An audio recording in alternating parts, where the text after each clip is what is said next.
Hey everybody, sorry it's been a couple of weeks since I last posted letting you know that I was going to be doing the videos. It's been a crazy couple of weeks, believe it or not. I really don't know where the time has gone.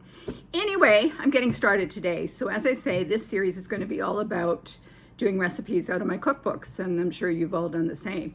So the first one that I'm going to do, you can see it says entertaining vegetarians.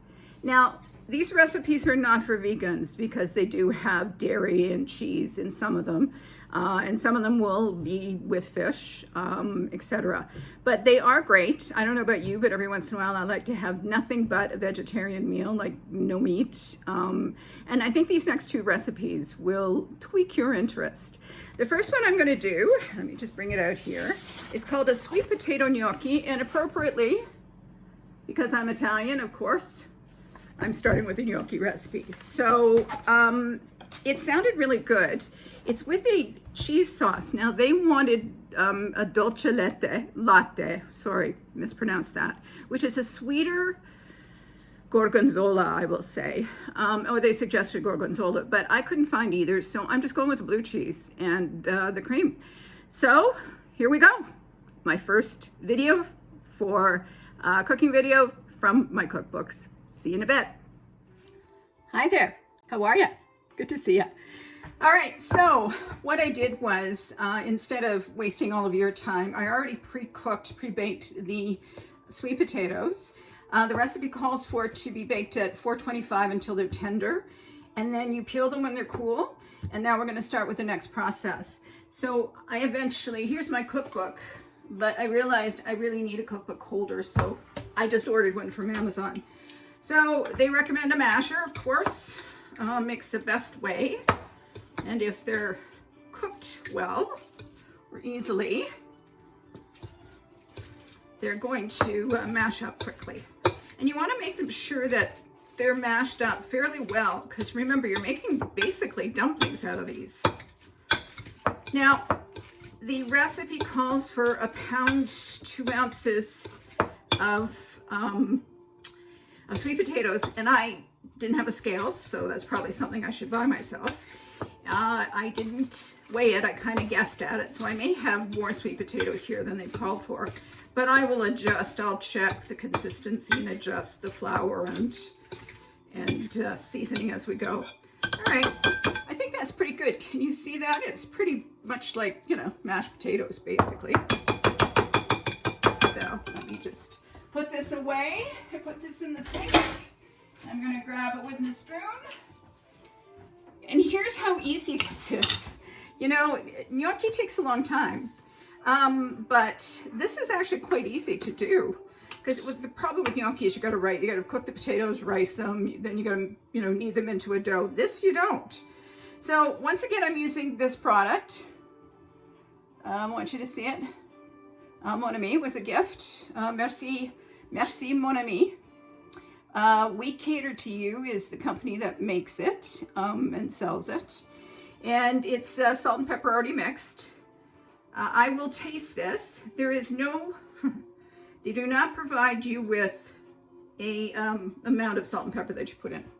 So you're just going to have to wing it. I'm going to taste it because it might need more salt than pepper. So then you got 2 egg yolks, which easy, just divide up. And they're saying a heaping 1/2 cup of all-purpose flour. So I'm just going to throw it all in. I'm going to mix that up first a little bit, and then I'm going to add the eggs. And then we should just be able to make gnocchi. Make the gnocchi. I'm going to turn on, I have the water on. Oh, I think this is going to be good. So now I'm going to add the egg yolks. I think we're going to have great consistency. I may have gotten lucky with my judgment here, so let's see how this goes. But yeah, basically you just blend it all together, and then you form. Now with the egg yolks in it, of course, it's a little wetter. So as I say, I want to mix the flour in really, really well. And I have a sneaking suspicion I'm going to have to put more flour in. But we'll see. So right now the consistency is like this. As you can probably see, it is quite thick, but it will, well, you know, it might be fine. I'll just, as I say, I'm going to test it. I'm going to get a fork and I want to taste it. You should taste everything as you're going along. I'm sure that, you know, you probably heard a lot of people say that, and heard, you know, a lot of cooks say that. Just turning up my water over here. Say that, you know, you got to, I love sweet potatoes. Could use a little more salt, not pepper, but definitely salt. And I have a suspicion that we're going to have to put some more flour in. So let me get my salt. As I told you in my last video, if you watched it, I prefer sea salt to anything. I think it has better flavor. But I'm always careful with the amount of salt because not everybody likes salt, as I say. Try it again. That's better. All right. And remove my ring because what they say is to wet your hands and turn them into, put it into my pocket. You know what? Now I'm tasting it a little bit more. I think I'm going to put more in. I like my food to be well seasoned. But yeah, I think this is going to be too soft to make dumplings. So let me just clean up here a bit. I'm going to grab the pan. What you do is once you make the dumplings, you put them on a baking sheet, and I'll show it to you.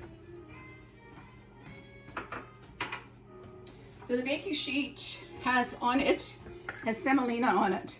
You can see that, so that prevents them from sticking. I am going to give this a go and see if I can make these. Nope, I can tell right off the bat. I'm going to wash my hands again. It needs more flour. So this is why, with not having a scale to go by the recipe, you kind of have to wing it. So, you know, it's one of those things sometimes, but it does definitely need more flour because I'm never going to turn those into dumplings. So I'm going to put just a bit in to start. How's that? And then I'll see how the consistency is. Now they're going to be sticky anyway when you make them. You know, when you form, oh yeah, that's much better. It's much more like a dough than a mashed potato. I hope you're all having a great, today's Sunday, in case you don't watch this. And we're having some flurries here in Ontario, or at least here in Mississauga.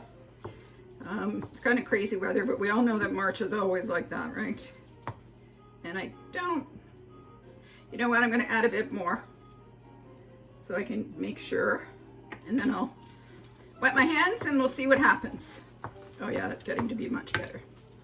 I guess I really misjudged the pounds.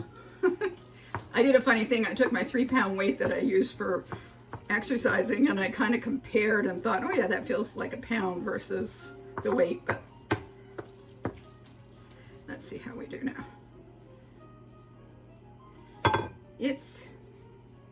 Yeah, it's still a little too sticky. You see that? You can see my hands are shaking a bit, but it's still a little too sticky. It's not bad. It's almost there. I'm going to add a little more in and then we'll get rolling.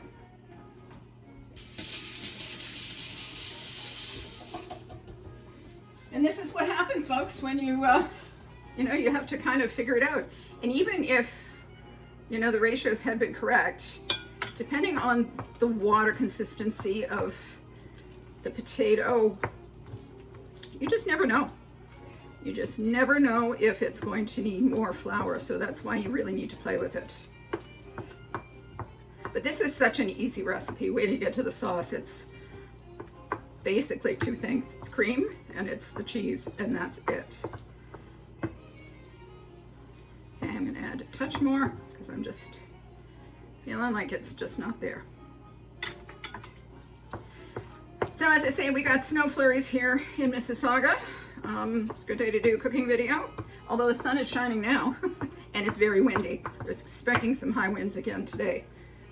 So, all right, I think we're good. Now this is going to make a lot of these, so I am probably going to freeze some, which you can do with gnocchi as well. You freeze them put them on a baking sheet like I'm going to put on here.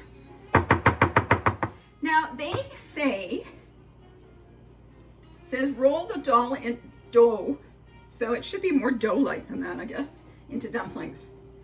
It doesn't say what size, so I think you need to kind of figure out what size you want. I'm going to take a tablespoon and see if that works. Yeah, I'm going to have a lot of these left over. Okay, good. Pop them out, drop them in water. That's how easy it is. All right. Yeah, I guess that's more dough-like. Okay, so I'm going to wet my hands and we're going to see if we can get started. I'm going to get a tablespoon, just a regular tablespoon. Do some cold water, wet my hands, and let's see what we can do here. Wish me luck here, folks. So a tablespoon, and just roll them. I think they're still too soft, but could be because my hands are wet too. Let's just see. I'd probably make them a little bit bigger. My hands are pretty wet, so drop them in. I think in the picture they look smaller than what I'm doing, and it looks like the dough is probably firmer, actually. Now that I look at the picture, it's always good to look at the picture. I think, you know what, folks? I'm gonna put some more flour in this and keep working it, because even though those are coming out in dumplings, I think we need a little more flour in there. So I will be right back, and we'll carry on from there. Hey there, I added some more flour. They're not bad.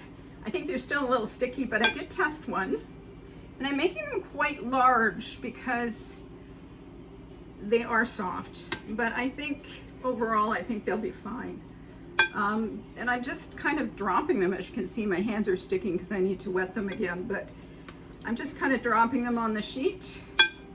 And then we're going to, the other thing, I think if we had put this into the fridge and let it set for a bit, I think it would have made rolling or, you know, creating these dumplings a little easier. And I think that's probably what I'm going to do, because I have a lot here and I'm going to keep making a bunch and freezing them. So for now I'm doing, I've got what, 3, 6, 8, I'm going to do 10. And then we're going to make the sauce. And then we'll drop these into the water, cook them up, and I'll show you what we should be eating. All right. Oh yeah, they're really sticky.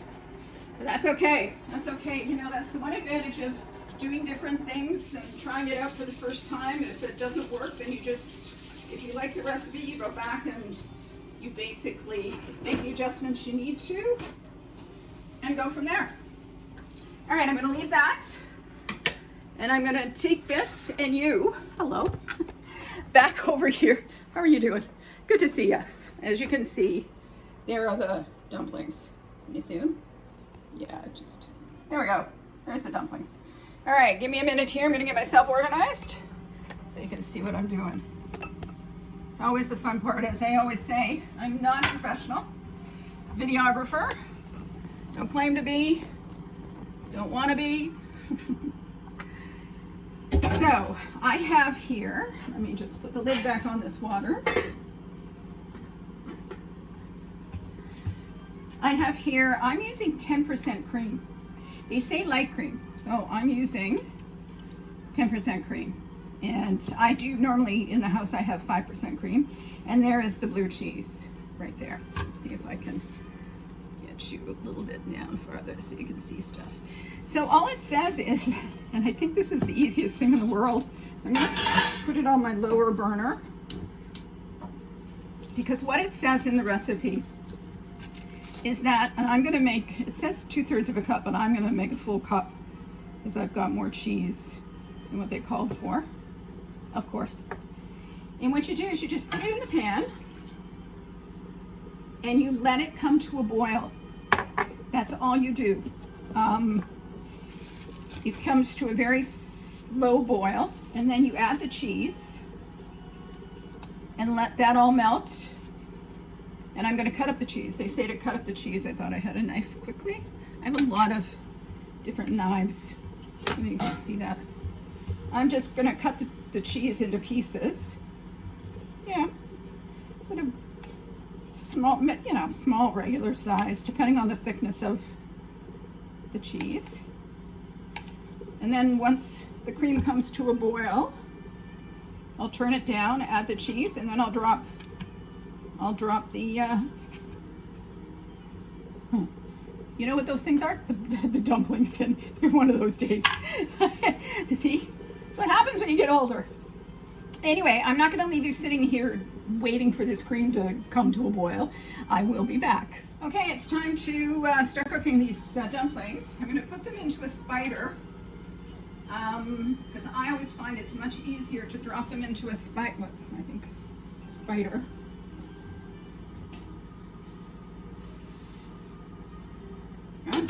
And I think because they're soft, I'm going to do them one at a time.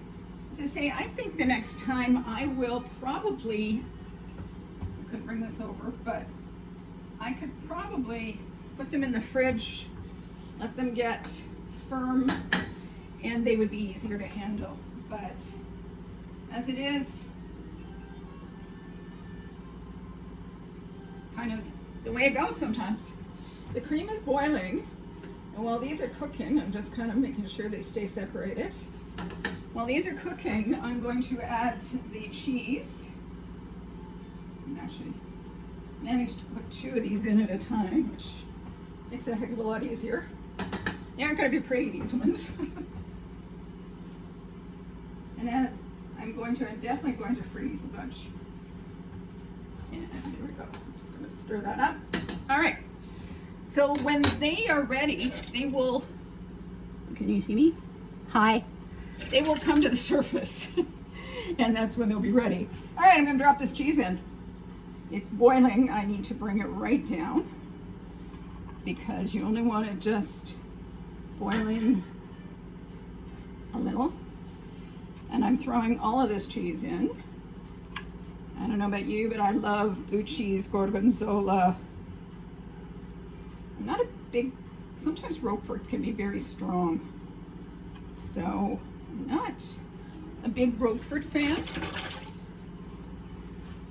But I'm gonna just let this slowly melt, stir it up.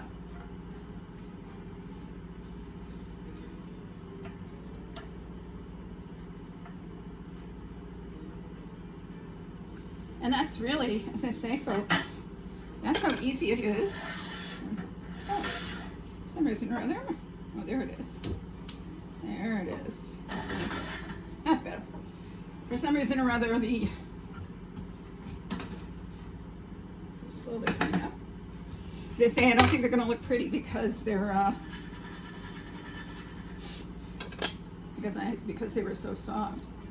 So I'm just kind of pressing the cheese down.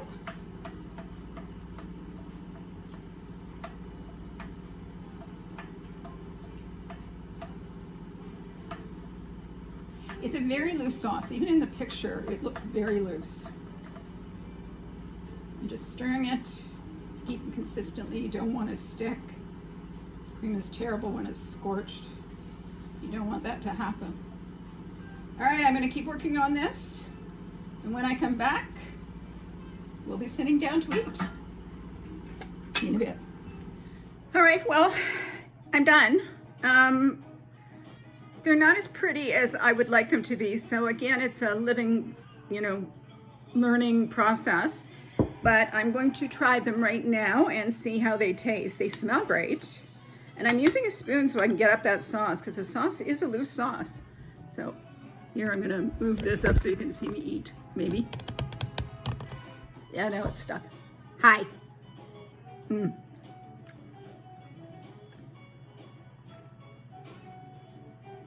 You know what? It's good.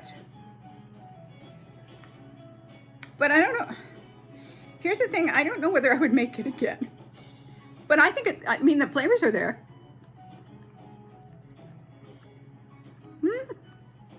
Maybe. These turned out really big, so I think if you made them, you know what? I'm gonna change my mind. I think I would make it again. I think I would make the sauce thicker. Definitely would put more flour, well, depending on, you know, the size of, the quantity of my sweet potatoes. But I think, yeah, I think I would make it again. Yeah. So, because it's Sunday lunch, I just opened a bottle of this. I love this Pinot Grigio. Pinot Grigio is one of my favorites. This is from the Venezia area, and many of you know that I'm from the northern part of Italy, or at least my family is.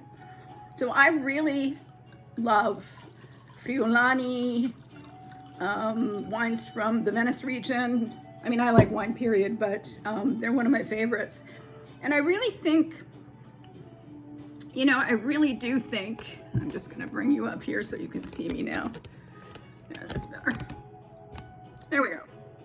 I really do think that having a nice wine with your meal really just tops it all off. And it's, you know, Sunday lunch, so for me.